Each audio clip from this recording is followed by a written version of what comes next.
അമ്മേ പണ്ട് ഉറങ്ങാൻ കിടക്കുമ്പോ എനിക്കും ഏട്ടനും കഥ പറഞ്ഞു തരാറുണ്ടായിരുന്നില്ലേ? ഒരു കഥ പറഞ്ഞു താ അമ്മേ, ഞാൻ അമ്മയുടെ കട്ടിൽ വന്ന് കിടക്കാം. ഒന്ന് പോടാ അവിടുന്ന്. അമ്മയുടെ കഥ കേട്ട് ഉറങ്ങിയിട്ട് എത്ര കാലമായി? ഒരു കഥ പറഞ്ഞു താ അമ്മേ. വാ അമ്മ. കഥ പറഞ്ഞു തരാൻ പറ്റിയ ഒരു പ്രായം. എന്റെ മുറിയില് എന്റെ കട്ടിലെങ്ങാനും വന്ന് കിടന്നേക്കരുത്. അമ്മ തൽക്കാലം സത്യയുടെയോ ഏട്ടത്തിയമ്മയുടെ മുറിയിൽ പോയി കിടക്ക്. ഞാൻ അമ്മയുടെ മുറി കിടന്നോളാം. അതൊന്നും പറ്റില്ല.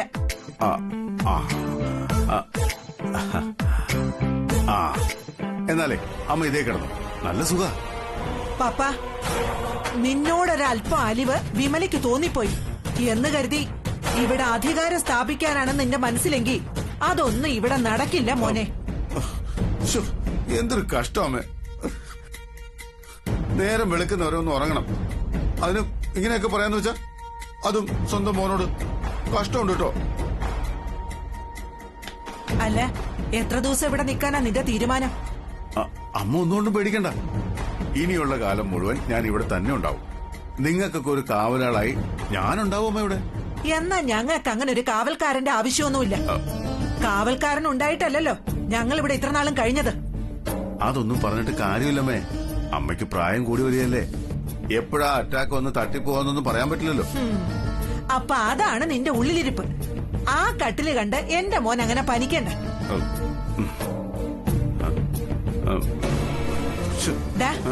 നീ പോവാണോ? എങ്ങോട്ട്? അല്ല, ഇവിടുന്ന് ഇറങ്ങി പോവുകയാണെങ്കിൽ ആ ബാഗ് സാധനങ്ങളൊക്കെ എടുത്തോണ്ട് പോവാൻ പറയാ. ഈടാ, ഞാനൊന്നും ഉള്ളിലേച്ചും വരട്ടെ. അമ്മ പോയി കിടന്നു.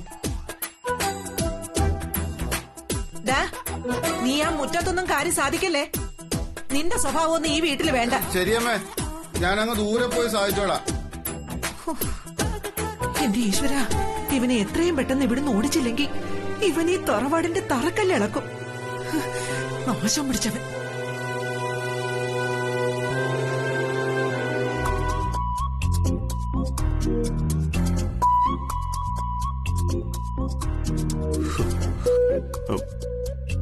ഇനിയിപ്പോ അങ്ങോട്ടിയല്ലണ്ട, തള്ള രാത്രി ഇറക്കി വിട്ടാ അതുമായി.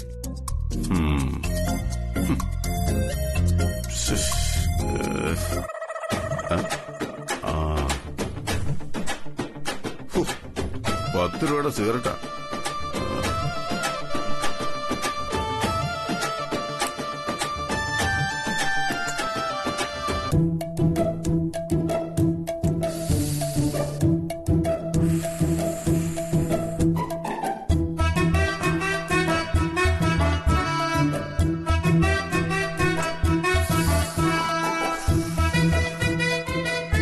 എന്താടാ പിന്നെ സിഗരറ്റ് വലിക്കുകയാണോ?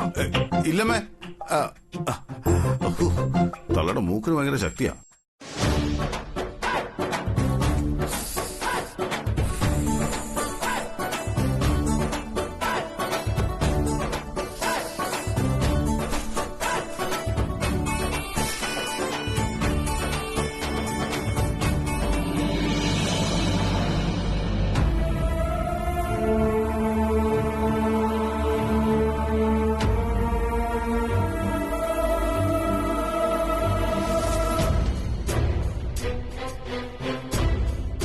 Good morning.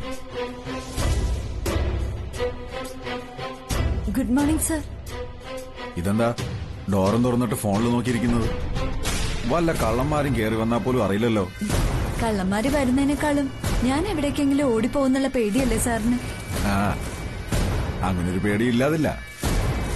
ഓർമ്മയില്ലാത്ത ദിവ്യ ഇതുവരെ എത്തിച്ചെനിക്ക് അക്കാര്യത്തിലൊരു ചെറിയ ടെൻഷൻ ഉണ്ട്. എന്നാ സാറ് പേടിക്കണ്ട, ഞാൻ സാറിനോട് പറയാതെ എവിടെയും പോവില്ല. അപ്പോ പറഞ്ഞിട്ട് പോകുമെന്നല്ലേ അതിന്റെ അർത്ഥം? എവിടെ പോവാനാ?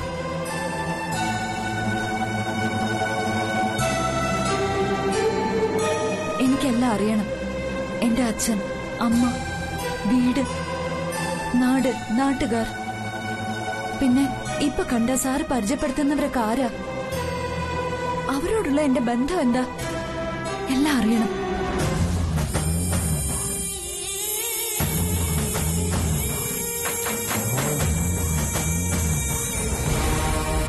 അതെല്ലാം അറിയണം. എല്ലാവരെയും ഞാൻ തന്നെ ദിവ്യയുടെ മുമ്പിൽ കൊണ്ടുവരും. പക്ഷേ അതിനി സമയമായിട്ടില്ല. അവരുടെ കയ്യിൽ ദിവ്യയെ തിരിച്ചേൽപ്പിക്കുമ്പോ എല്ലാം അറിയുന്ന, എല്ലാവരെയും മനസ്സിലാക്കുന്ന അവസ്ഥയിലായിരിക്കണം ദിവ്യ. അതെനിക്ക് നിർബന്ധമുണ്ട്.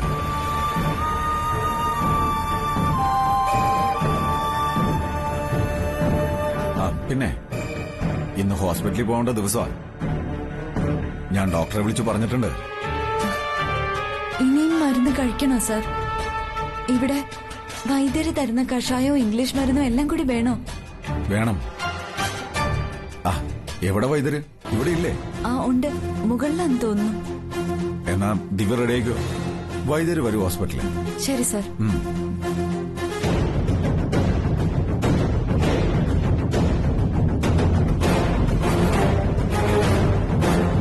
അപ്പൊ പ്രതീക്ഷിച്ചതുപോലെ തന്നെ ഇവളുടേതായ രീതിയിൽ വളരുന്നുണ്ട്. സ്വന്തം വേര് തിരഞ്ഞിറങ്ങാനുള്ള മനസ്സ് പാകപ്പെട്ട് വരുന്നു. അത് തടയണം.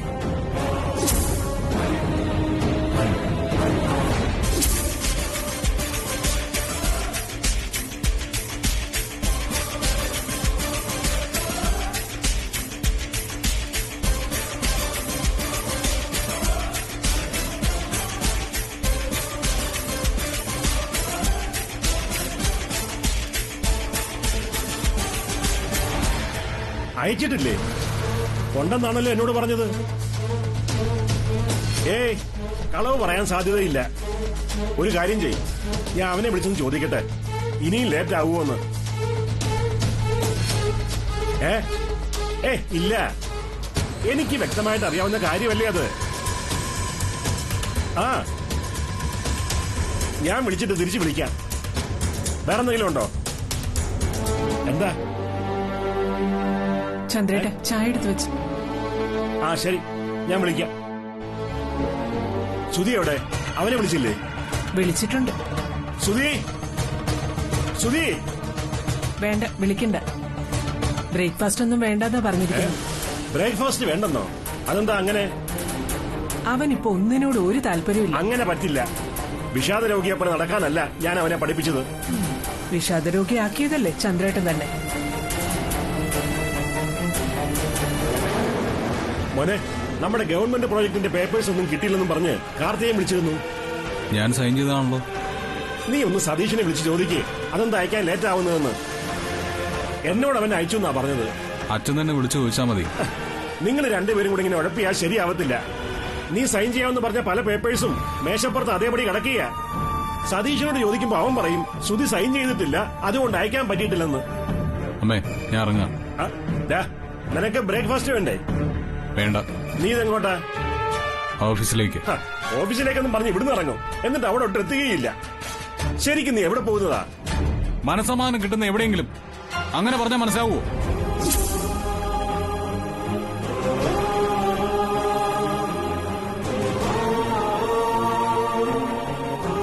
മക്കളെ ഒരു പ്രായമായ അവരുടെ ഇഷ്ടത്തിന് വിടണം.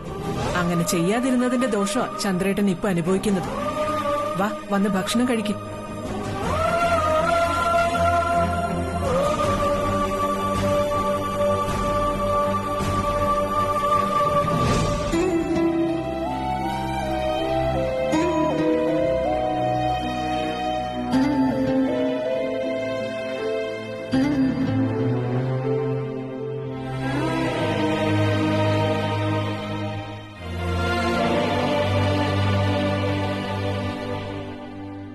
ചന്ദ്രേട്ടാ വരുന്നുണ്ടോ?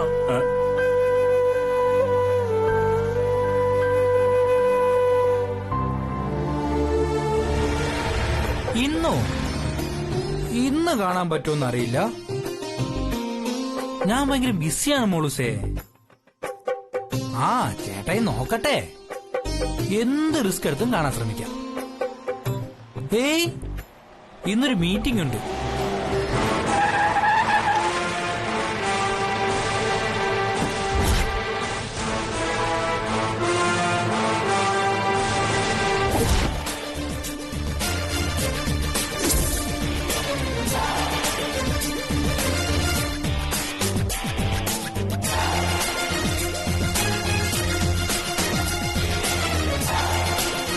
ഞാൻ കുറച്ച് കഴിഞ്ഞ് വിളിക്കാം. സുധിയുടെ ഫ്രണ്ട് അല്ലേ? അതെന്താ അങ്ങനെ ഒരു സംശയം? ആളും സെറ്റപ്പും മാറിയെന്ന് കരുതി പഴയവരെല്ലാം മറന്നു തുടങ്ങിയോ ദിവ്യ? ഞാൻ നിങ്ങളെ ഒന്ന് തനിച്ചു കാണാൻ നിൽക്കുകയായിരുന്നു. ഓ, സുധിയെ തനിച്ച് കണ്ടത് സംസാരിച്ചത് മതിയാവാഞ്ഞിട്ടാവും. എനിക്ക് കുറച്ച് സത്യങ്ങൾ അറിയാനുണ്ട്. അതിനുവേണ്ടിയാ ഞാൻ ഇന്ന് ഇറങ്ങി തിരിച്ചത്. മറ്റുള്ളവരുടെ ജീവിതം തകർക്കുന്ന സത്യങ്ങളാണോ അറിയേണ്ടത്?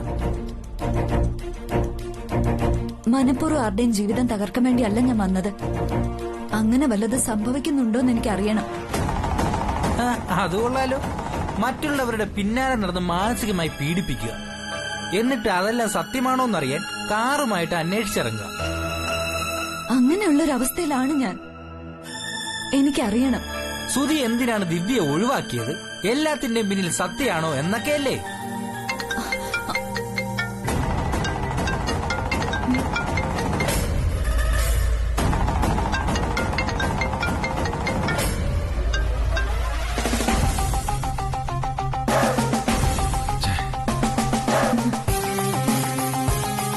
എനിക്ക് സത്യം ഒന്ന് കാണണം.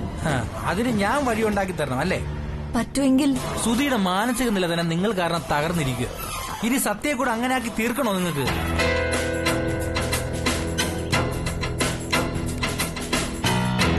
ഏതാ ഈ ചെറുക്കൻ?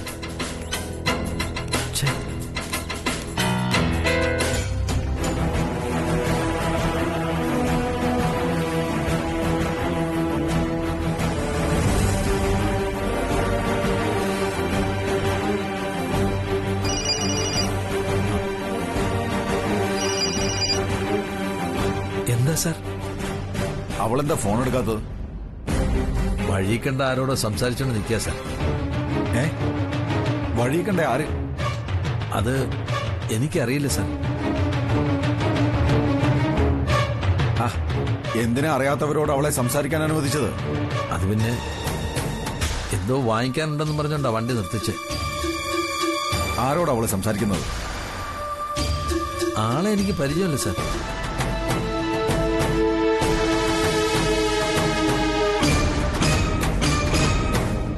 കണ്ടിട്ട് ഒരു മന്ദബുദ്ധി പോലെ തോന്നുന്നു. പേടിക്കേണ്ട കേസാണെന്ന് തോന്നുന്നില്ല സാർ. ഫോൺ ദിവ്യക്ക് കൊണ്ടുപോയി കൊടുക്ക. ഓക്കെ സാർ, കൊടുക്കാം.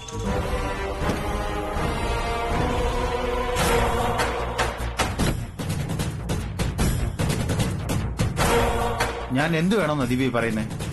എന്നെ ഹെൽപ്പ് ചെയ്യാൻ നിങ്ങൾക്ക് പറ്റും. എന്താ കുട്ടി സാറ് വിളിച്ചിട്ട് ഫോൺ എടുക്കാത്ത? അത് സാർ എന്തോ അർജന്റ് കേസിന് വേണ്ടിയാ വിളിച്ചേ. ഇതാ സംസാരിക്കും. ഒരു മിനിറ്റ്. Hello sir. എന്താ ഫോൺ അറ്റൻഡ് ചെയ്യാത്തത്? അല്ല, അത് പിന്നെ ആരോടാ നീ സംസാരിക്കുന്നത്? അത് സുധിയുടെ കൂടെ അന്നൊരാൾ ഉണ്ടായിരുന്നില്ലേ? പുറമേയുള്ള ആരോടും സംസാരിക്കരുതെന്ന് ഞാൻ പറഞ്ഞിട്ടില്ലേ ദിവ്യ? ആരെയും വിശ്വസിക്കാൻ പറ്റില്ല. പഴയതൊന്നും ഓർമ്മയില്ലാത്തൊരു പെണ്ണാണ് ഇങ്ങനെ ഇറങ്ങി നടക്കുന്നതെന്ന് അറിഞ്ഞാൽ നിന്നെ മിസ്യൂസ് ചെയ്യാൻ ഇഷ്ടം പോലെ ആളുകളുണ്ടാവും. അങ്ങനെ വല്ലതും ദിവ്യക്ക് സംഭവിച്ച അകത്താവുന്നത് എന്നെ പോലുള്ള പാവങ്ങൾ കൂടിയാ. എന്നുവെച്ചാ ഞാനും അകത്താവുമെന്ന്. Sorry sir. എത്രയും പെട്ടെന്ന് ഇവിടെ തിരിച്ചെത്തണം. Okay sir. ഇനി ഒരു നിമിഷം വൈകാൻ പാടില്ല. ഞാൻ വരാം സാർ. ഫോൺ വൈദ്യർക്ക് കൊടുക്കും.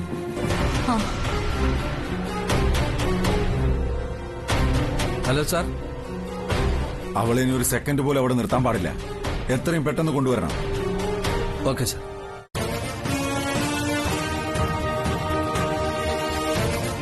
വാ. ഞാനിപ്പോ പോവാ. Thank you.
സത്യ കിട്ടി.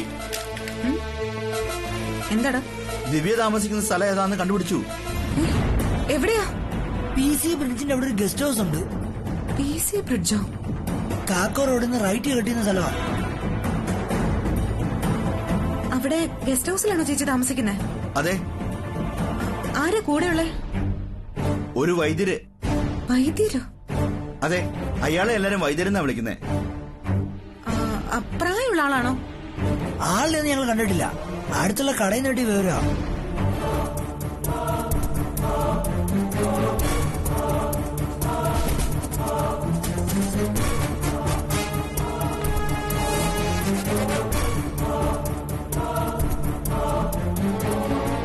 ദിവ്യ അവിടേക്ക് കയറി പോകുന്നത് കണ്ടപ്പോ ഞങ്ങൾ അന്വേഷിച്ചതാ.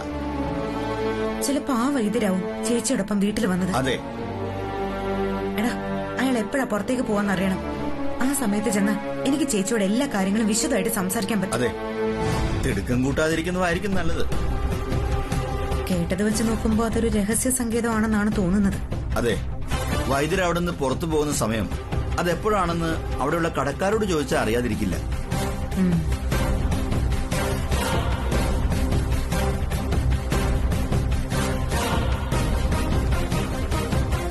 ആർക്കും ഒരു സംശയവും തോന്നരുത്.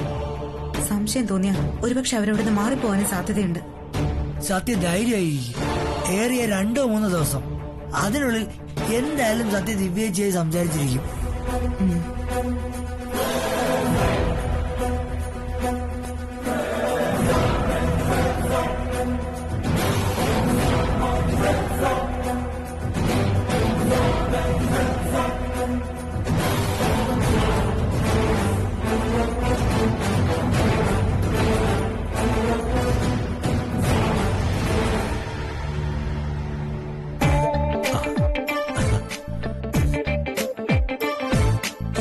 ദിവ്യ എന്ത് ചെയ്യാ വൈദ്യരെ? മുറിയിലുണ്ട് സാർ. ആ, ആള് ഹാപ്പിയാണല്ലോ. അതെ സാർ. പിന്നെ നമുക്ക് ഇവിടെ നിന്ന് എവിടെയെങ്കിലും മാറിയാലോ? അതെന്തിനാ? ഈ സ്ഥലം അത്ര സേഫ് ആണെന്ന് തോന്നുന്നില്ല. അതെന്താ ഇപ്പൊ അങ്ങനെ തോന്നാൻ? ദിവ്യയും സാറും ഞാനും ഒക്കെ പലപ്പോഴായി ഇവിടേക്ക് കയറി വരുന്നതും ഇറങ്ങിപ്പോകുന്നതും പലരും കണ്ടെന്നിരിക്കും. ആ, അത് സാരമില്ല. നമ്മളെ ഈ ചുറ്റുവട്ടത്ത് ആർക്കും പരിചയമില്ല.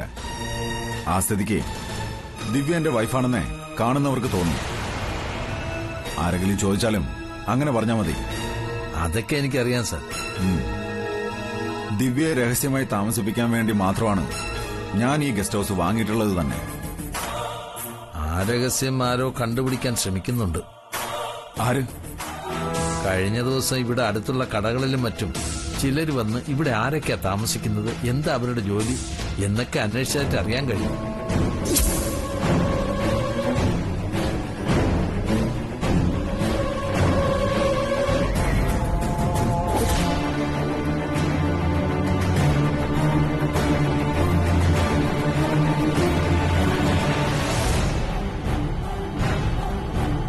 സാർ,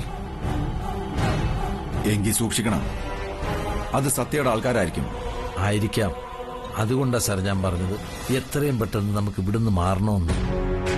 നോക്കാം അവൾ എവിടം വരെ വരുമെന്ന്.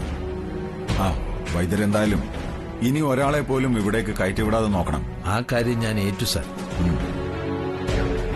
അബിയുടെ രഹസ്യ സങ്കേതം തേടി വരുന്നവൻ ആരായാലും ശരി, അതവന്റെ ആദ്യത്തെയും അവസാനത്തെയും വരവായിരിക്കണം. അതെനിക്കറിയാം സാർ.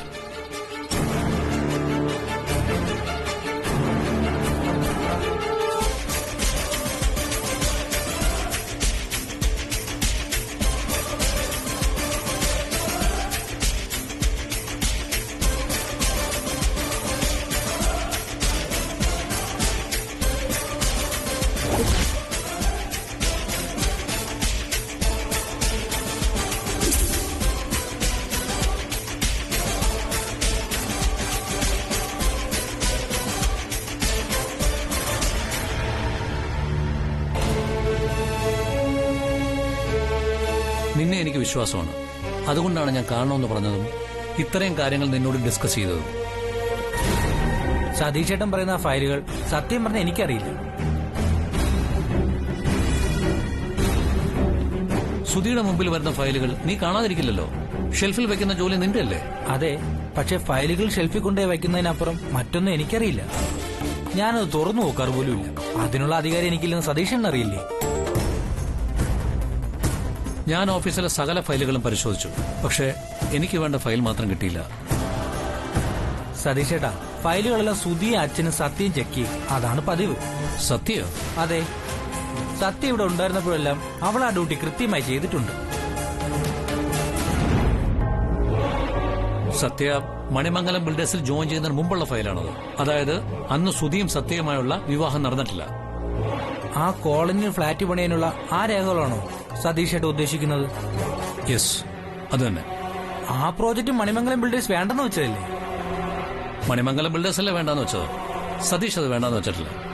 അത് മുത്താരംകുന്ന് കോളനിക്കാരെ ചൊടിപ്പിക്കും. അവരെതിർക്കും. സത്യം അവരുടെ ഭാഗത്തുണ്ടാവും. സത്യമല്ല, അവളുടെ ചത്തവായ അപ്പം വിചാരിച്ചാലും ഇനി അത് തടയാൻ പറ്റില്ല. സുധി അച്ഛനും അതിന് സമ്മതിക്കുന്നു തോന്നുന്നുണ്ടോ? പറഞ്ഞല്ലേ, ആരുടെയും സമ്മതം ഇനി ആ കാര്യത്തിൽ എനിക്ക് വേണമെന്നില്ല. ക്ലീറ്റസേ, എന്താ സതീഷേട്ടാ? നീ എന്റെ കൂടെ ഉണ്ടാവണം. നീ ആവശ്യപ്പെടുന്ന ശമ്പളം നിനക്ക് ഞാൻ തരും. ഞാനോ? അതെ. അയ്യോ, എനിക്ക് ബിസിനസിനെ കുറിച്ചൊന്നും അറിഞ്ഞൂടാ. സുധിയുടെ ഫ്രണ്ട് ആയതുകൊണ്ട് കൂടെ നിൽക്കുന്നെന്ന് മാത്രം. സുധി മുങ്ങിക്കൊണ്ടിരിക്കുന്ന കപ്പലിന്റെ കപ്പിത്താനാണ്. അതുകൊണ്ട് അവനെ വിശ്വസിച്ച് ഇനിയുള്ള കാലം കൂടെ നിൽക്കുന്നതിൽ ഒരു അർത്ഥവുമില്ല. നിനക്ക് ഞാനൊരു ലൈഫ് ജാക്കറ്റ് തരാം. രക്ഷപ്പെടാനുള്ള ഒരു അവസരമാണിത്. അത് നഷ്ടപ്പെടുത്തരുത്. സുധിയുടെ കൂടെ നിൽക്കുക എന്നതാണ് എന്റെ ഇത്രയും കാലത്തെ ഡ്യൂട്ടി. ആ കപ്പൽ മുങ്ങുമ്പോ അവന്റെ പുറത്ത് ചവിട്ടി രക്ഷപ്പെടാൻ മാത്രം ക്രൂരനല്ലേ ഈ ക്ലീറ്റസ്? അവസരങ്ങൾ ഉപയോഗിക്കാത്ത വിഡ്ഢിയാണ്. എങ്കിലേ ആ വിഡ്ഢിത്തോണ് എനിക്കിഷ്ടം. സോറി സതീഷേട്ടാ, എനിക്ക് ഒരപ്പനേ ഉള്ളൂ. അതുകൊണ്ട് തന്നെ ഇത്രയും കാലം കൂടെ നിന്നവനെ ഒറ്റക്കൊടുത്തിട്ട് ഒരു ജീവിതം അതെനിക്ക് വേണ്ട.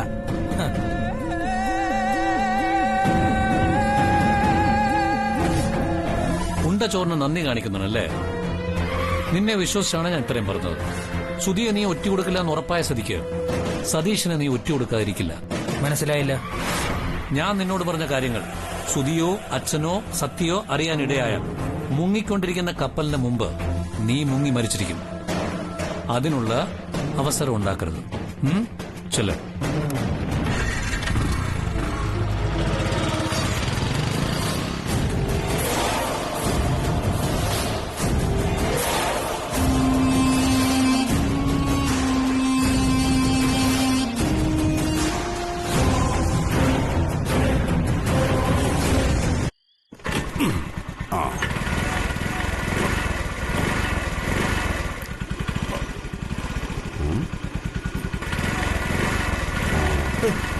പപ്പൻ ചേട്ടൻ എന്തായി കാണിക്കുന്നത്?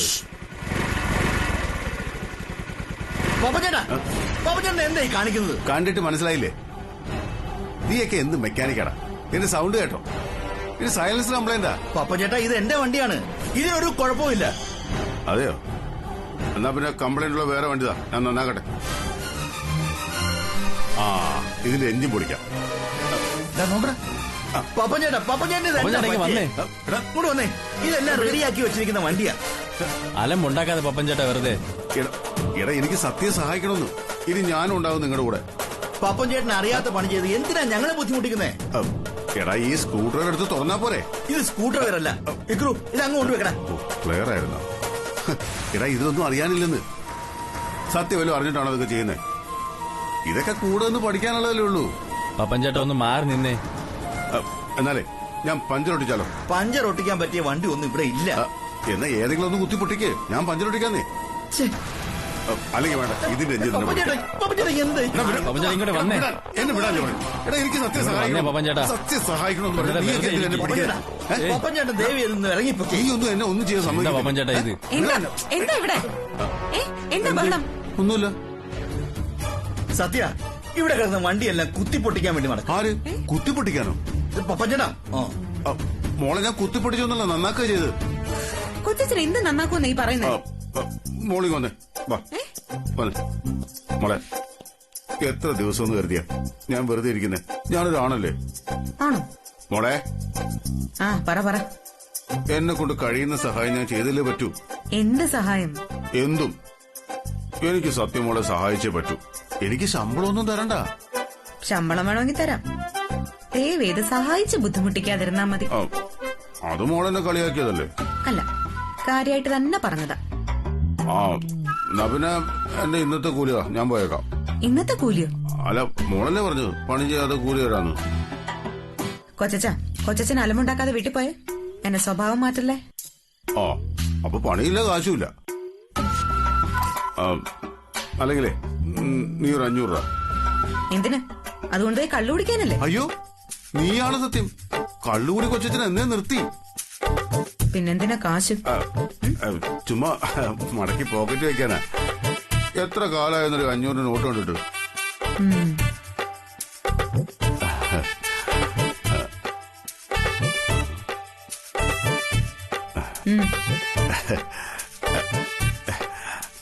നീ സത്യമുള്ളവളാ മോളെ, നിന്നെ ദൈവം രക്ഷിക്കും. പോടെ.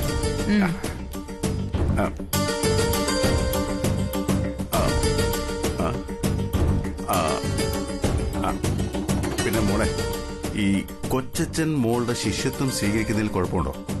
അടുത്ത മാസം പോലെ മതി. വേണ്ട, കൊച്ചച്ഛന്റെ ആശാനാവാൻ എന്നെ കൊണ്ട് പറ്റത്തില്ല. വേണ്ട, വെറുതെ ചോദിച്ചതേ ഉള്ളൂ. ശരി, ആയിക്കോട്ടെ. ശരി.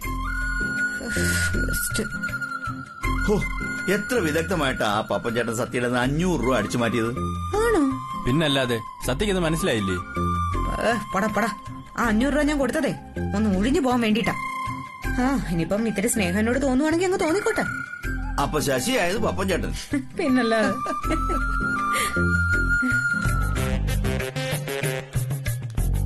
പോടാ.